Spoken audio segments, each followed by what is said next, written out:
Hello everyone. इस session में बात करने वाले हैं एक नोटिफिकेशन के रिगार्डिंग जो सेंट्रल बैंक ऑफ इंडिया ने कुछ दिनों पहले दे दिया था। कुछ स्टूडेंट्स थे, उन लोगों की कुछ क्वेरीज आ रही थी, क्या हम लोग इस नोटिफिकेशन में कुछ फलानी पोस्ट है उसके लिए एलिजिबल है कि नहीं। तो ऐसे काफ़ी सारे स्टूडेंट्स के मैसेजेस आ रहे थे, तो मैंने सोचा कि एक थोड़ा सा डिटेल्ड नोटिफिकेशन का वीडियो ही कर लिया जाए और उसमें सारी चीज़ें डिटेल में डिस्कस कर ली जाए। तो ये नोटिफिकेशन निकाला है सेंट्रल बैंक ऑफ इंडिया ने स्पेशलिस्ट ऑफिसर के लिए। अब स्पेशलिस्ट ऑफिसर में यहाँ पर एलिजिबिलिटी क्राइटेरिया बहुत इंपॉर्टेंट हो जाता है कि कौन सी पोस्ट का क्या एलिजिबिलिटी क्राइटेरिया है, डिटेल में जानेंगे। पर मैं आप लोगों को बता दूं, इसका एप्लीकेशन प्रोसेस ऑलरेडी स्टार्ट हो चुका है। 3 दिसंबर लास्ट डेट है एप्लीकेशन की, उससे पहले पहले आप एप्लीकेशन कर सकते हो। ठीक है। इसकी जो ऑनलाइन एग्जामिनेशन की डेट होगी वो 14 दिसंबर में ऑनलाइन एग्जामिनेशन होने वाली है, और इसका इंटरव्यू जो है उसकी टेंटेटिव डेट यहाँ पर दे दी है जनवरी का 2nd वीक।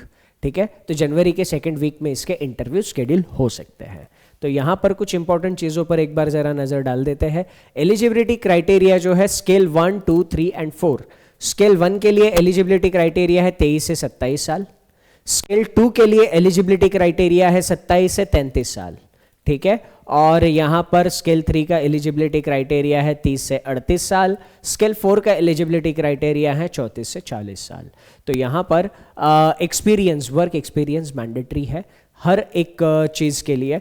स्केल 1 के लिए मिनिमम 2 साल का वर्क एक्सपीरियंस आपके पास होना ज़रूरी है। स्केल 2 के लिए मिनिमम 4 साल का वर्क एक्सपीरियंस ज़रूरी है। स्केल 3 को अप्लाई करना चाहते हो तो 6 साल का वर्क एक्सपीरियंस, और स्केल 4 के लिए 8 साल का वर्क एक्सपीरियंस आपके पास होना ज़रूरी है। उसके बाद एलिजिबिलिटी क्राइटेरिया की अगर हम बात करें तो एलिजिबिलिटी क्राइटेरिया के लिए मैं आपको नोटिफिकेशन पर लेके चलता हूँ। ये है इसका डिटेल्ड नोटिफिकेशन। तो यहाँ पर ये वैकेंसीज की डिटेल्स है ना, कौन सी पोस्ट की कितनी वैकेंसीज है, कौन से कैटेगरी की, ये यहाँ पर हम देखते हैं। तो यहाँ पर टोटल 253 वैकेंसीज हमें देखने को मिल रही है। ओके, तो ये वैकेंसीज यहाँ पर कौन कौन सी पोस्ट की है एक बार देख लेते हैं।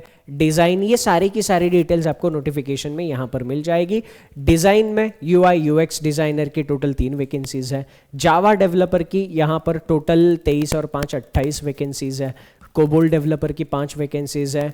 .NET डेवलपर की 4 वैकेंसीज है। सर्वर एडमिनिस्ट्रेशन की यहाँ पर टोटल 9 और 7 16 वैकेंसीज है। ऐसे अलग अलग पोस्ट की अलग अलग वैकेंसीज यहाँ पर दी है। अब इनमें ये जो नोटिफिकेशन में दिया है कौन सी पोस्ट की कौन से स्किल की वैकेंसी है, मैं यहाँ पर एक्सप्लेन कर देता हूँ। Design UI UX designer scale 1 की 0 वैकेंसीज है। स्केल 2 की 1 वैकेंसी है। स्केल 3 की 2 वैकेंसीज है। स्केल 4 की 0 वैकेंसीज है। तो यहाँ पर ये जो सारी आपको वैकेंसीज दिख रही है, ये पोस्ट का नाम है, ये scale 1, scale 2, scale 3 and scale 4 की वैकेंसीज है। तो इस तरीके से आप इस पिक्चर को देख सकते हो। इसके बाद यहाँ पर अगर हम इसके अगले वाले पार्ट पर चले जाए तो अगले वाले पार्ट में यहाँ पर आप देख सकते हो एलिजिबिलिटी क्राइटेरिया क्या है। Eligibility criteria of course Indian citizen होना मैंडेटरी है। इंडियन सिटीज़न के बाद यहाँ पर कुछ और कंट्रीज़ हैं, उनके सिटीजन्स भी एग्जामिनेशन दे सकते हैं। ओके, उसके बाद हर एक पोस्ट का रोल एंड रिस्पॉन्सिबिलिटी यहाँ पर डिटेल में दे दिया गया है। UI UX designer scale 2 and 3, जो स्केल 2 एंड 3 का UI UX डिज़ाइनर था उसके रोल एंड रिस्पॉन्सिबिलिटीज़ क्या होंगे। Collaborate with research product and business stakeholders with the goal of creating high quality graphic standards. मतलब ये अगर आप लोगों ने वाकई में उस फील्ड में काम किया है तो आपको समझ में आएगा कि आपका जो काम है वही काम यहाँ पर करना है। और जैसे जैसे आप ऊपर वाले स्केल पे जाओगे वैसे वैसे थोड़ा मैनेजमेंट वाला रोल ज़्यादा आने वाला है। तो यहाँ पर ये की रोल्स एंड रिस्पॉन्सिबिलिटीज़ यहाँ पर दे दी गई है। जॉब स्पेसिफिकेशंस, स्पेसिफिक स्किल्स जो यहाँ पर दी है वो जॉब स्पेसिफिक स्किल्स यहाँ पर मेंशन भी करी है। मतलब एलिजिबिलिटी क्राइटेरिया में हर एक पोस्ट की सारी डिटेल्स आपको यहाँ पर देखने को मिलेगी।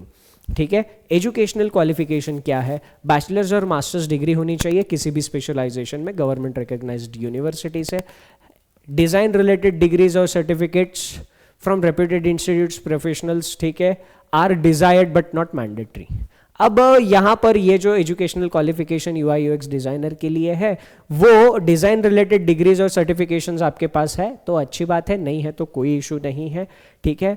अब ये स्केल 3 एंड स्केल 2 के लिए मिनिमम एक्सपीरियंस जो हमने ऊपर दे रखा था वो यहाँ पर दिया है, ठीक है। तो स्केल 3 का एक्सपीरियंस यहाँ पर आपको मिनिमम 6 साल का होना चाहिए और स्किल 2 के लिए मिनिमम 4 साल का एक्सपीरियंस आपका होना ज़रूरी है, ठीक है। सेम जावा डेवलपर के लिए भी है, rules and responsibilities Java developer की यहाँ पर एनलिस्ट करी गई है और जॉब स्पेसिफिक स्किल्स में यहाँ पर सारी की सारी चीज़ें दे दी गई है। मतलब जावा में एग्जैक्ट कौन सी चीज़ें हैं जिन पर आपकी अच्छी कमांड होनी चाहिए, जिन पर शायद आपका मतलब पेपर भी होगा और उसके ऊपर आपका इंटरव्यू में भी उस नॉलेज को आपके टेस्ट किया जाएगा, ठीक है। तो यहाँ पर सारी चीज़ें दे रखी है। एजुकेशनल क्वालिफिकेशन ऐसे हर एक पोस्ट के लिए यहाँ पर सारी की सारी चीज़ें डिटेल में मेंशन करके दे रखी है। अब आपको करना क्या है, आपको बस आप कौन से पोस्ट के लिए एलिजिबल हो और उस पोस्ट के लिए जो भी डिटेल्स है यहाँ इससे गो थ्रू कर लेना है, ठीक है। क्योंकि इतना बड़ा नोटिफिकेशन, हर एक पोस्ट की डिटेल्स इसमें दे दिए गए थे और इसीलिए बहुत सारे स्टूडेंट्स परेशान हो रहे थे, समझ में नहीं आ रहा था उनको क्या और कैसे देखना है। तो ये नोटिफिकेशन आप कुछ इस तरीके से रेफर कर सकते हो, ठीक है। तो ये एलिजिबिलिटी में सबसे पहला पैरामीटर, दूसरा पैरामीटर हमने देख लिया एजुकेशनल क्वालिफिकेशन का, ठीक है। एजुकेशनल क्वालिफिकेशन के बाद हम एज पर भी आएंगे। जस्ट अ सेकेंड, ये सारे पोस्ट में पहले कंप्लीट कर लूँ, ठीक है।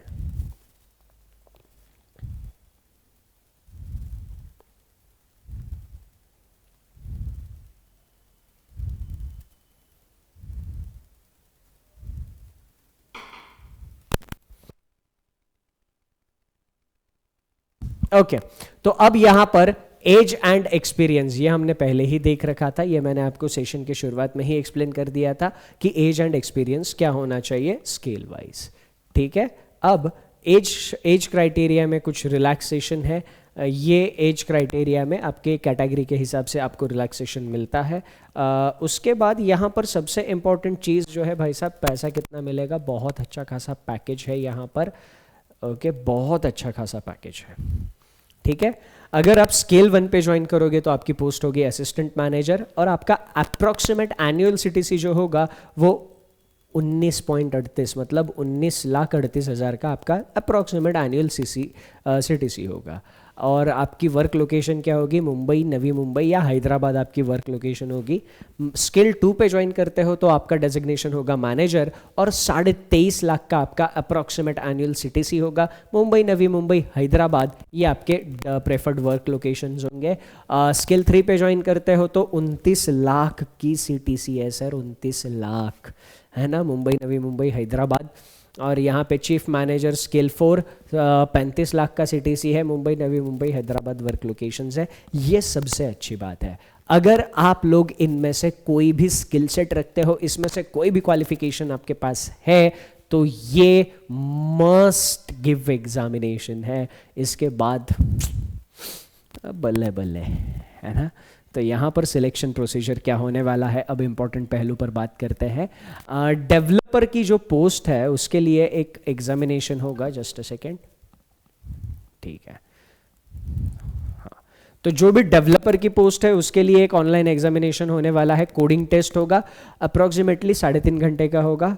पहला half an hour for working on paper without computers, पहले आधे घंटे में आपको पेपर पे काम करना होगा कंप्यूटर्स के बिना। उसके बाद 3 घंटे में कोडिंग करनी होगी कंप्यूटर पे। कैंडिडेट्स को क्वेश्चन प्रॉपरली एंड वो जो भी है मतलब वो टाइम में आप सारे के सारे क्वेश्चन देख के प्रॉपर कोडिंग कर सकते हो। मतलब एग्जामिनेशन पूरा टेक्निकल होने वाला है। जो नॉलेज आपके पास ऑलरेडी है, जो स्किल सेट आपके पास ऑलरेडी है, उसी के बेसिस पे ये एग्जामिनेशन होने वाला है। और डेवलपर की पोस्ट को छोड़ के बाकी सारे पोस्ट के लिए एक ऑब्जेक्टिव टाइप टेस्ट होगा, OMR शीट पे होगा। OMR शीट रंगोली बनानी है, ठीक है। टोटल 50 ऑब्जेक्टिव टाइप क्वेश्चंस होंगे और 2 घंटे का ड्यूरेशन होगा। नो नेगेटिव मार्किंग, यहाँ पर नेगेटिव मार्किंग कुछ भी फॉलो नहीं की जाएगी। और ये अलग अलग जगह के अलग अलग सेंटर्स यहाँ पे दे रखे हैं, तो उन सेंटर्स पे आप ये एग्जामिनेशन दे सकते हो, ओके। अब यहाँ पर इसके बाद जो आपका इंटरव्यू होगा, मतलब ये एग्जामिनेशन के बाद आपका इंटरव्यू होगा और टेंटेटिवली वो इंटरव्यू जनवरी की सेकेंड वीक में होगा, ठीक है। एप्लीकेशन फ़ीस जो है वो शेड्यूल कास्ट, एसटी और पीडब्ल्यूडी कैंडिडेट्स के लिए 175 जीएसटी है और बाकी सारे कैंडिडेट्स के लिए 850 रुपीज़ प्लस जीएसटी है। आगे बाकी सारी जनरल इन्फॉर्मेशन है।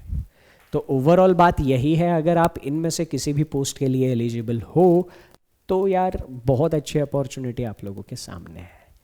अगर इससे रिलेटेड कोई भी प्रॉब्लम आती है, कोई भी डाउट आता है, तो डेफिनेटली आप कमेंट करके अपनी प्रॉब्लम दे देना। मैं या मेरी टीम आपको यहाँ पर आपकी प्रॉब्लम का रिप्लाई ज़रूर दे देगी, ठीक है। अब ये तो एसओ की वैकेंसी थी। इसके अलावा अगर आप बाकी कोई भी बैंकिंग एग्जामिनेशन की तैयारी करना चाहते हो तो बैंक महापैक बेस्ट सॉल्यूशन है। बैंक महापैक में आपको सारे कोर्सेज डिटेल में मिल जाते हैं, जिसकी मदद से आप सारे बैंकिंग एग्जामिनेशन क्लियर कर सकते हो। ये बैंक महापैक अभी आपको BW2 ईयर ये कूपन कोड लगाओगे तो 2200 के आसपास ये आपको मिल रहा है।